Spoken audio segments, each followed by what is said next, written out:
Hi everyone, my name is Dr. Kellen. I'm one of the percussion faculty members here at Georgia State University. Today we're going to be talking about the GMEA All-State Audition Etudes for concert band auditions, specifically the mallet, timpani, and snare drum etudes. We're going to talk about each one separately, talk about any of the potential challenges you may or may not be having with each etude, and some strategies to overcome those. All right, so first thing, looking at the beginning of this, we're at mezzo forte, and we have our opening theme, and then we crescendo to forte, making sure that you have room to grow, so not starting the etude too loud.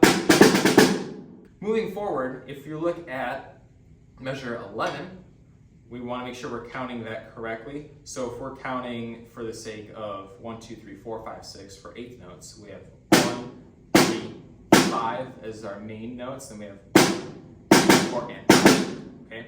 In 6/8, I generally tend to count my inner 16th notes as ands instead of having an odd number of e-us, because it doesn't really quite pan out. So I'm typically thinking of a full 6/8 measure as like a 1 and 2 and 3 and 4 and 5 and 6 and. So going by that system, measure 11, I'm thinking 1, 2, 3, 4 and 5 and 6 and.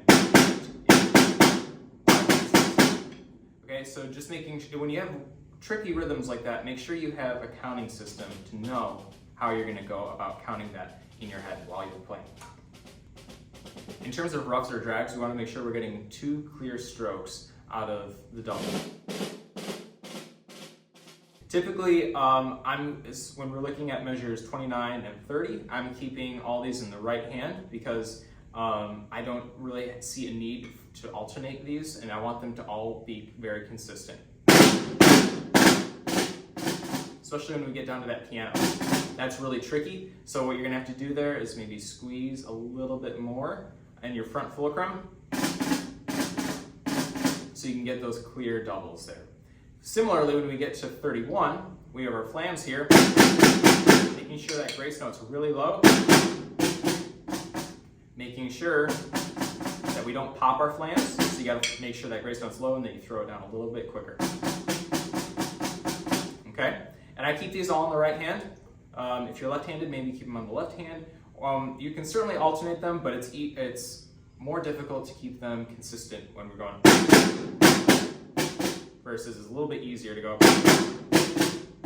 and then you get to your buzz roll. If you're having issues with your buzz rolls, make sure you're not using wrist. Almost everything we do in percussion requires wrist or lots of it. Buzz rolls are one of the exceptions. We want to make sure we're really just using our arms or our wrists are flat. If we use our wrists, we're going to hear those attacks really clearly, and we want a very smooth sound. So I'm holding out with my front 3 fingers, my front fulcrum, using my arm to initiate stroke. If something's off and it doesn't quite sound right, maybe your non-dominant hand needs to come up a little bit. So here's what it sounds like without. So all I did there was just increase the power of my left hand there. If there's still an issue, maybe you're not squeezing enough, maybe you're squeezing too much in your fulcrum. Here's too much. Really pressing, and all I hear is here's not enough. It's kind of somewhere in between a double stroke roll and a multiple bounce roll. So we want to make sure we find that right amount where it sounds like a sustained pitch. Looking at measure 39, that's a little bit of a tricky rhythm there, especially getting into measure 40, so making sure that we're really feeling how that's supposed to go. And especially measure 40 can be a little weird because it's very upbeat, and we don't really have a downbeat to lock onto. So measure 40, I'm just thinking of it as 1 and 6 and 1. The second to last measure, I would just treat that as all right hand. All right, thinking about that rhythm, and then being able to throw in the grace note underneath.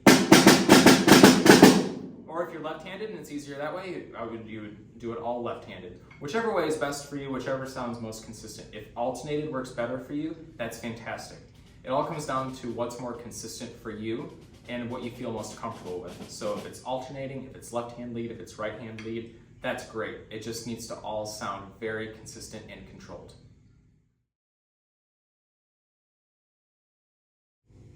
Okay, so what makes this timpani etude challenging? First thing that kind of catches my eye is measure 4, making sure we're thinking about that rhythm as 1 and 3, 4 and, even though it's written a little different than maybe how we would normally see it. So making sure we know how that rhythm goes. Looking at measure 6, all of a sudden we have a piano roll, but we've been playing mezzo forte. So it's really hard to come in piano if these drums are ringing and they're already at mezzo forte. So I would maybe muffle the drums before that entrance on beat 4 of measure 5. It's going to give me a little bit of time to muffle so I can hear that piano entrance.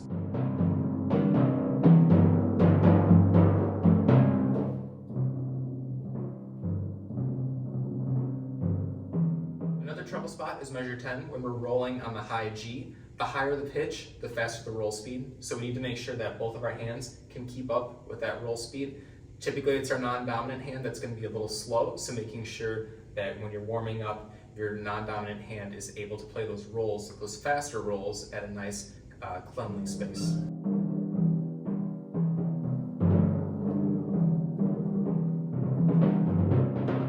Measure 13 is another spot to look out for. We have this run going up the drums, starting at piano, crescendoing up to mezzo forte with accents at the end of this one. Accents. If you overplay them in downstroke, it's going to be a really heavy, bitey tone.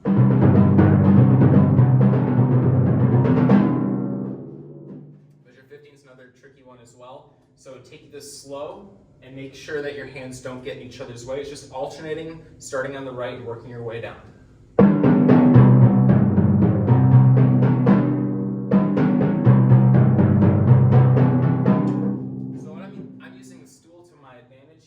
So I can kind of swing myself and not have to worry about doing too much of this. Last thing to look out for is measure 18 and 19, making sure you don't overplay those accents as well.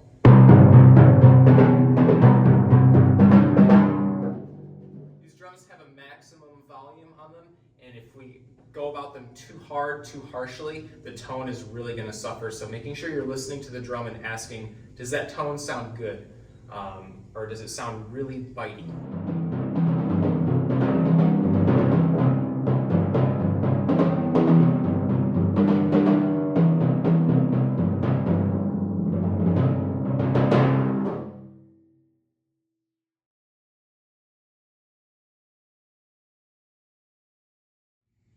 For the mallet etude, you may notice that we really don't have any dynamics written. So it's a good opportunity for us to show off our musicality and expression while on this instrument. What you will see are a lot of phrasing markings, and that's going to help determine where we want the line to go, whether it's shaping it upwards or downwards, and that's going to help create another layer of musicality. So for our rolls, we want to make sure that they are connected when we're going to the next note. It's really hard to get them connected. It's really easy for them to sound segmented, like roll, roll, next note. So you have to move really quickly. You have to roll to the last possible second that you can.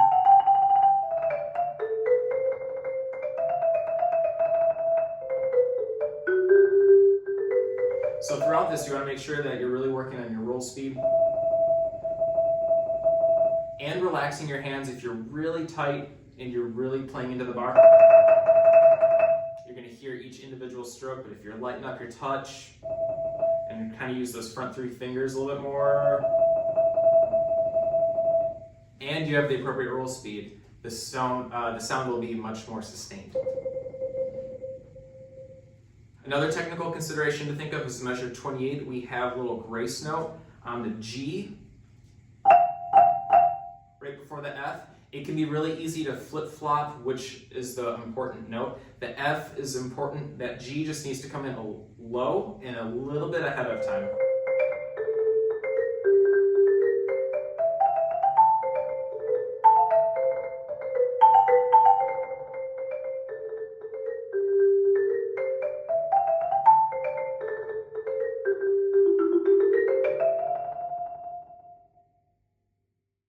I hope this was helpful for all of you. Please feel free to reach out if you have any further questions about these etudes. Other than that, good luck and enjoy practicing.